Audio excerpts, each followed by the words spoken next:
Puesto que ningún alto mando parecía atender a las quejas de los mineros de Lapzu, nadie fue capaz de imaginar hasta qué punto se estaba fraguando una verdadera rebelión que pondría en jaque a todo el consejo.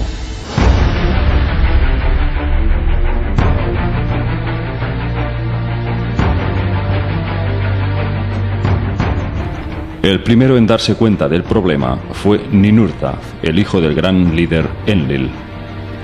Ninurta vio que los cargamentos de oro en Bat Tibira estaban disminuyendo. Algo estaba retrasando la producción, así que decidió acudir a las minas para ver qué ocurría. La llegada de Ninurta coincidió con el momento más álgido. Allí se encontró con una revuelta violenta y descontrolada. Los mineros gritaban con ira y tiraban sus herramientas en varias piras al fuego. Cuando Ninurta les preguntó qué ocurría, le gritaron: «Desde que ha aumentado el calor en la Tierra, el trabajo se ha hecho insoportable, inaguantable. Nosotros somos astronautas, no mineros». Ninurta intentó frenar las hostilidades, pero fue inútil. Los mineros se abrieron paso hasta la salida de las minas, gritando que ya no volverían al trabajo.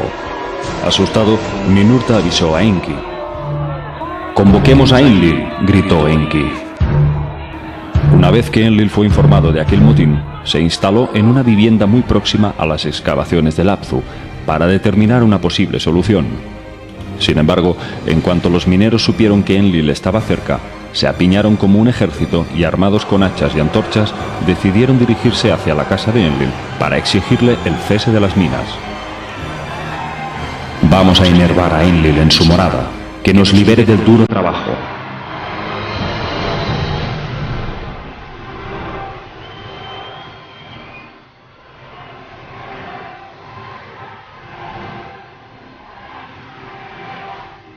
Enki y Ninurta intentaron dialogar pacíficamente para llegar a un acuerdo, pero los mineros apresaron a Ennugi, el oficial en jefe de las minas, y se abrieron paso entre los túneles hasta la salida.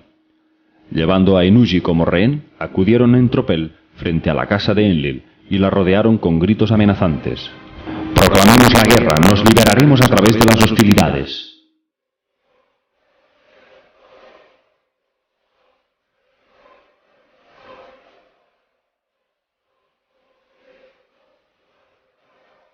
Cuando el guardián de Enlil vio llegar a toda la multitud con antorchas, irrumpiendo en plena noche, atrancó la puerta y avisó a Nusku, el visir de Enlil. Nusku despertó a su señor, lo sacó de la cama, diciéndole así: «Mi señor, la casa está rodeada, hasta la puerta han llegado los hostiles Anunnaki». Enlil pidió entonces la presencia de Enki y Ninurta. Salió luego fuera y cuando vio a todo ese ejército de rebeldes, dijo: «¿Qué es lo que están viendo mis ojos? ¿Es contra mí contra quien se está haciendo esto?». Así les dijo Enlil: «¿Quién es el instigador de las hostilidades?». Los Anunnaki se mantuvieron unidos. «Cada uno de nosotros ha declarado las hostilidades. El trabajo es excesivo. Nuestro trabajo es duro. Grande es nuestra aflicción». Así le dijeron a Enlil.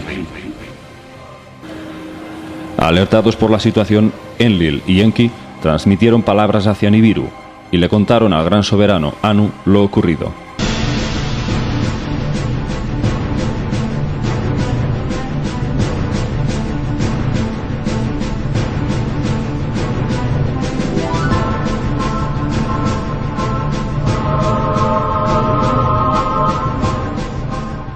Pero Anu, lejos de hacerse cargo de la gravedad del motín, respondió: «Hay que obtener oro, el trabajo debe continuar». Entonces Enlil preguntó a los mineros quién había sido el instigador de aquella revuelta, con intención de sentenciarlo a un severo castigo para escarmentar al resto. Pero no solo no obtuvo ningún nombre, sino que las hostilidades aumentaron.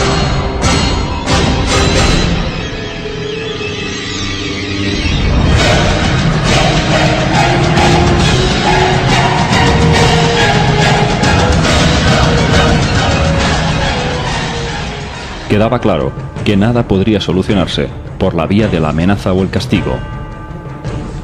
Enki, por su parte, exigió la liberación de Ennugi, el jefe de las minas, y los mineros lo soltaron a cambio del cese de las minas. Pero Enlil no quiso ceder y le pidió a Enki que forjara nuevas herramientas para seguir con las excavaciones. Enlil, con su carácter tiránico, no parecía darse cuenta de lo que estaba ocurriendo, y cuando la situación subió de tono, casi al borde de declararse un consejo de guerra, llamaron a Anu para que acudiera personalmente a la Tierra.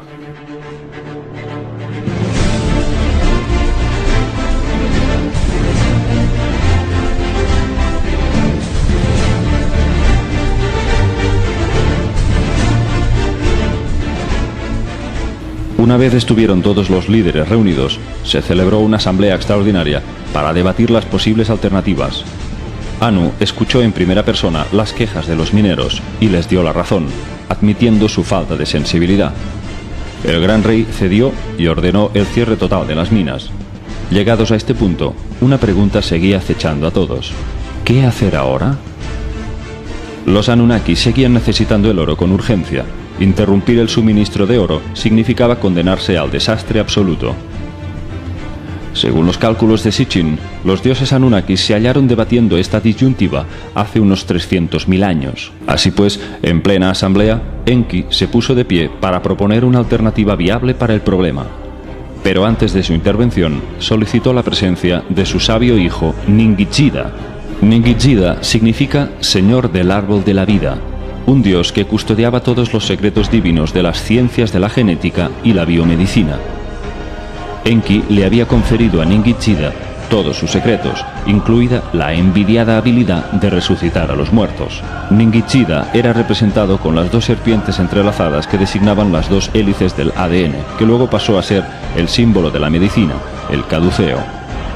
Más adelante, en la cultura egipcia, Ningishida fue venerado como el dios de la alta magia, Thoth.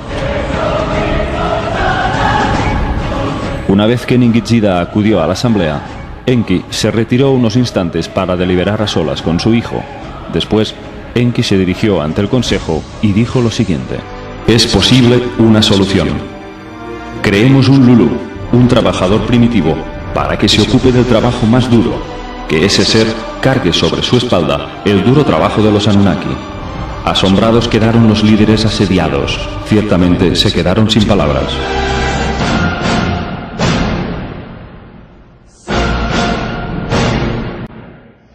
Aquellas palabras agitaron a todos los presentes. Las reacciones fueron dispares. Mientras unos pensaban que Enki estaba bromeando, otros acogieron la propuesta con fascinación. ¿Era en verdad posible violar las leyes de la biología y acelerar las pautas de la evolución de las especies para ese fin? ¿Qué repercusiones tendría interferir en el curso natural de la vida para crear un ser pensante que realizara el trabajo sucio como un sirviente para ellos?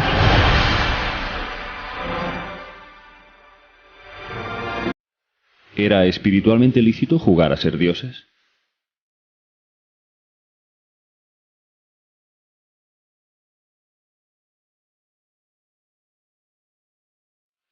Lo que Enki planteaba fue acogido como un asunto muy grave. Otros, en cambio, vieron posibilidades infinitas para hacer un uso adecuado que resolviera el gran atolladero en el que estaban. Grandes preguntas surgieron, y muchos fueron los dilemas morales y las dudas que encendió aquella arriesgada opción. Todos preguntaron a Ninhursag, la más cualificada e instruida doctora, si aquello que decía Enki era viable. ¿Acaso hay alguien aquí que haya oído hablar de eso? Ninhursag respondió: no se había oído hablar de algo así nunca. Todos los seres descienden de una simiente. Cada ser se desarrolló a lo largo de eones a partir de otro. Ninguno vino nunca de la nada. Entonces todos se volvieron hacia Enki, quien sonriente dijo: «¿Cuánta razón tienes, hermana? Dejadme que os revele un secreto de Apsu. El ser que necesitamos existe ya. Todo lo que tenemos que hacer es ponerle la señal de nuestra esencia. Así se creará un Lulu, un trabajador primitivo». Lo que Enki pretendía no era crear una nueva especie desde cero, sino mezclar la esencia de los primates con los de su raza Anunnaki, conformando así un hibridaje. De esta manera, el mono salvaje, movido solo por el instinto, sería provisto de la capacidad de razonar para que pudiera aprender a utilizar las herramientas y convertirse en un perfecto sirviente o esclavo en las minas. Enki se disponía a darle un empujón a la evolución, un espaldarazo de al menos 40 millones de años de evolución.